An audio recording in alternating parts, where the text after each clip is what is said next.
ഇത് വെറും 10 മിനിറ്റിൽ തയ്യാറാക്കിയെടുക്കാൻ വേണ്ടി പറ്റുന്ന നല്ല ടേസ്റ്റി ആയിട്ടുള്ള കുഞ്ഞു കുഞ്ഞു കേക്കിൻ്റെ റെസിപ്പിയാണ്. മുട്ടയോ ഓവനോ ബീറ്ററോ മൈദയോ ഒന്നും ഇല്ലാതെയാണ് ഈ ഒരു കേക്ക് തയ്യാറാക്കിയെടുത്തിരിക്കുന്നത്. ഇതെങ്ങനെയാണ് ഉണ്ടാക്കുന്നത് നോക്കിയാലോ. അതിനായിട്ട് ആദ്യം തന്നെ മിക്സറിൻ്റെ ചെറിയ ജാറിലേക്ക് 1/4 കപ്പോളം പൊടിച്ച ശർക്കരയാണ് ചേർത്തിട്ടുള്ളത്. 1/4 കപ്പ് മുഴുവൻ എടുത്തിട്ടില്ല, അതിൽ കുറച്ച് താഴെയായിട്ടാണ് എടുത്തിരിക്കുന്നത്. നിങ്ങൾക്ക് നല്ല മധുരം വേണമെങ്കിൽ 1/4 കപ്പ് മുഴുവനായിട്ട് എടുക്കാം, അല്ലാന്നുണ്ടെങ്കിൽ 1/2 കപ്പ് ചേർത്താലും മതിയാകും. ഇതിലേക്ക് 1/4 കപ്പ് റിഫൈൻഡ് ഓയിൽ ചേർത്ത് കൊടുക്കാം. മണമില്ലാത്ത ഏത് ഓയിൽ വേണമെങ്കിലും ചേർത്ത് കൊടുക്കാവുന്നതാണ്. ഇനി ഇതിലേക്ക് 1/4 കപ്പ് നല്ല ഫ്രഷ് ആയിട്ടുള്ള തൈരാണ് ചേർത്ത് കൊടുക്കുന്നത്. അധികം പുളിയില്ലാത്ത തൈര് ചേർക്കാൻ വേണ്ടിയിട്ട് ശ്രദ്ധിക്കുക. തൈരിന് പകരം എന്താ ചേർക്കേണ്ടതെന്ന് ഞാൻ അവസാനം പറഞ്ഞു തരാം കേട്ടോ. ഇതെല്ലാം കൂടെ ആദ്യം നന്നായിട്ട് തന്നെ ഒന്ന് മിക്സ് ചെയ്തെടുത്തിട്ടുണ്ട്. ഹൈ സ്പീഡിൽ നന്നായിട്ട് തന്നെ മിക്സ് ചെയ്തെടുത്തോളൂ.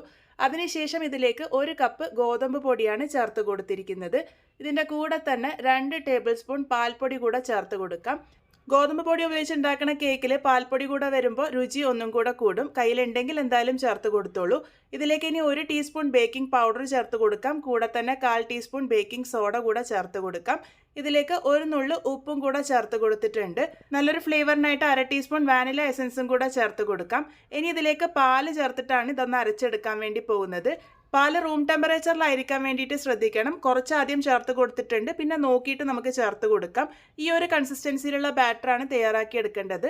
പൊടികൾ ചേർത്ത് കഴിഞ്ഞാൽ ലോ സ്പീഡിൽ മാത്രം കറക്കിയെടുക്കാൻ വേണ്ടിയിട്ട് ശ്രദ്ധിക്കുക. എനിക്കിപ്പോൾ ഇവിടെ ഏകദേശം ഞാൻ ആ ഒരു 1/2 കപ്പിൽ 1 ടേബിൾ സ്പൂണോളൊക്കെ പാല് മാത്രമേ ബാക്കിയായിട്ട് വന്നിട്ടുള്ളൂ. ബാക്കി മുഴുവനായിട്ടും തന്നെ ചേർത്തിട്ടുണ്ട്. ഇനി ഇതെങ്ങനെയാണ് തയ്യാറാക്കി എടുക്കുന്നതെന്ന് നോക്കാം. ഇതുപോലത്തെ ഉണ്ണിയപ്പ ചട്ടിയിലാണ് ഇത് തയ്യാറാക്കി എടുക്കാൻ വേണ്ടി പോകുന്നത്. അപ്പോൾ ഈ ഒരു പാൻ ആദ്യം ഒന്ന് ചെറുതായിട്ട് എണ്ണ തടവി കൊടുക്കാം. എണ്ണ തടവി കൊടുത്തില്ലെങ്കിലും കുഴപ്പമൊന്നുമില്ല, പക്ഷേ ചെറുതായിട്ട് എണ്ണ തടവി കൊടുക്കുമ്പോൾ അടിഭാഗമൊക്കെ നല്ല മുരിഞ്ഞ് കിട്ടും. അപ്പോൾ ഈ ഒരു രീതിക്ക് എണ്ണ ഒന്ന് തടവി കൊടുത്തതിന് ശേഷം ഓരോ കുഴിയിലേക്കും ആയിട്ട് ഓരോ ടേബിൾ സ്പൂൺ മാവ് ഒഴിച്ചു കൊടുക്കാം. ഏകദേശം 1/4 ഭാഗത്തോളം മാത്രം മാവ് ഒഴിച്ചു കൊടുക്കാൻ വേണ്ടി ശ്രദ്ധിക്കുക. മുഴുവനായിട്ട് ഒഴിച്ചു കൊടുത്താൽ അത് നന്നായിട്ട് പൊങ്ങി വരുമ്പോൾ എല്ലാം കൂടെ ഒന്നിച്ച് വരാനുള്ള സാധ്യതയുണ്ട്. അപ്പോൾ ഇതുപോലെ 1/4 ഭാഗത്തോളം ഞാൻ എല്ലാ കുഴിയിലേക്കും ഒഴിച്ചു കൊടുത്തിട്ടുണ്ട്. ഇതിൻ്റെ മുകളിലേക്കായിട്ട് കുറച്ച് ബദാം ചെറുതായിട്ട് കട്ട് ചെയ്തതും കൂടെ ഇട്ട് കൊടുക്കുന്നുണ്ട്. കാണാനൊരു ഭംഗിയാണ്, അതുപോലെ തന്നെ കഴിക്കുമ്പോഴും രുചിയാണ്.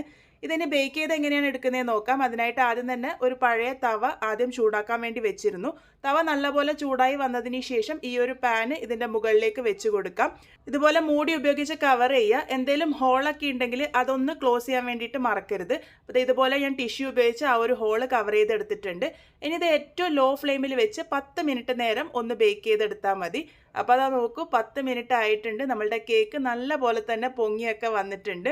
നല്ല പെർഫെക്റ്റ് ആയിട്ട് തന്നെ കിട്ടിയിട്ടുണ്ട്.